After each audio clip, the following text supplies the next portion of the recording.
वज़ीर-ए-आज़म शहबाज शरीफ का Tajikistan, Uzbekistan, मिस्र, आज़रबाईजान, ईरान के सदूर, अमीर कतर, मलेशियन हम मनसब, कुवैत के वली अहद और उर्दन के बादशाह से टेलीफोनिक राबता। वज़ीर-ए-आज़म पाकिस्तान ने मुस्लिम ममालिक के सरबराहान को ईद की मुबारकबाद पेश की। वज़ीर-ए-आज़म ने पाक भारत कशीदगी में पाकिस्तान की हिमायत, खित्ते में अमन व इस्तेहकाम के लिए बरादर इस्लामी ममालिक के ठोस मौक़िफ़ और काविशों को सराहा। वज़ीर-ए-आज़म शहबाज शरीफ का ताजिकिस्तान, उज़्बेकिस्तान, मिस्र, आज़रबाईजान, ईरान के सदूर, अमीर कतर, मलेशियन हम मनसब से टेलीफोनिक राब्ता हुआ। किसी भी जारहियत को शिकस्त देने के लिए मुकम्मल तैयार हैं। अक़वाम मुत्तहिदा की करारदादों के मुताबिक मसला कश्मीर हल किया जाए।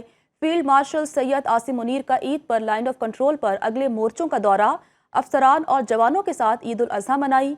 पाकिस्तान के अमन व इस्तेहकाम और खुशहाली के लिए खुसूसी दुआएं की गईं। पाकिस्तानी सिफारती वफ़द अमरीका का दौरा मुकम्मल करके बरतानिया पहुंच गया। साबिक वज़ीर ख़ारजा और चेयरमैन पीपल्स पार्टी बिलावल भुट्टो वफ़द की क़यादत कर रहे हैं। वफ़द में फैसल सब्ज़वारी, शेरी रहमान, खुर्रम दस्तगीर और बुशरा अंजुम, जलील अब्बास जलानी शामिल हैं। शेरी रहमान का कहना है, हम कश्मीर पर मुज़ाकरात चाहते हैं, भारतीय वफ़द सिर्फ इल्ज़ाम तराशी कर रहा है। खुर्रम दस्तगीर ने कहा, भारत बातचीत के लिए तैयार नहीं, अमरीका समझता है मज़ीद मुदाखलत की ज़रूरत नहीं। जबकि फैसल सब्ज़वारी कहते हैं, हम अमन की बात करने आए हैं, हमने अक़वाम मुत्तहिदा में पाकिस्तान का मौक़िफ़ पेश किया। भारत से तमाम मामलात पर बातचीत के लिए तैयार हैं। सदर ट्रंप पाक भारत तनाज़ात हल करा सकते हैं। पाकिस्तानी सिफारती वफ़द के सरबराह बिलावल भुट्टो की वाशिंगटन में न्यूज़ कॉन्फ्रेंस। कहा, पाकिस्तान अमन का ख़्वाह है, भारत पाकिस्तान में दहशतगर्दी में मुलव्विस है। भारतीय हाजिर सर्विस नेवल अफसर कुलभूषण जादेव को बलूचिस्तान से गिरफ्तार किया। भारत को अपने तैयारे गिरने का एतराफ़ करने में 1 माह का अरसा लगा। भारत की जानिब से पाकिस्तान का पानी बंद करना एटमी आबी जंग की बुनियाद रखने के मुतरादिफ है। हम ये बात किसी इश्तियाल या जज्बात में नहीं कह रहे, ये हकीकत पर मबनी संजीदा मौक़िफ़ है।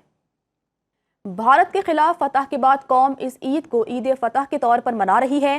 पाक फौज ने भारत को इबरतनाक शिकस्त दी। सीनियर वजीर सिंध शर्जील इनाम मेमन की हैदराबाद में मीडिया से गुफ्तगू। कहा, बिलावल भुट्टो भारतीय दहशतगर्दी को बेनकाब कर रहे हैं। नए पाकिस्तान में लड़ाई झगड़े और फितने के माहौल से बचना होगा। विफाक पाकिस्तान तहरीक इंसाफ से डायलॉग करे। सिंध का बजट 13 जून को पेश किया जाएगा। वज़ीर आला सिंध मुराद अली शाह का ऐलान। मीडिया से गुफ्तगू में कहा कि तनख्वाहदार तबके को जितना विफाक रिलीफ देगा उतना हम भी देंगे। सैलाब मुतासरीन के लिए 21 लाख में से 10 लाख घर मुकम्मल हो चुके। पाकिस्तान तहरीक इंसाफ की ईद के बाद एहतजाजी तहरीक पर तबसरा करते हुए कहा, एक शख्स के लिए चलाई जाने वाली तहरीक नाकामी से दोचार होगी। सिंध में बिजली की तवील लोड शेडिंग पर तशवीश का इजहार किया। MQM को बार बार मिलकर काम करने की पेशकश की है। कराची में कुछ अच्छा हो तो MQM कहती है उसने किया, बुरा हो तो पीपल्स पार्टी पर डाल देती है।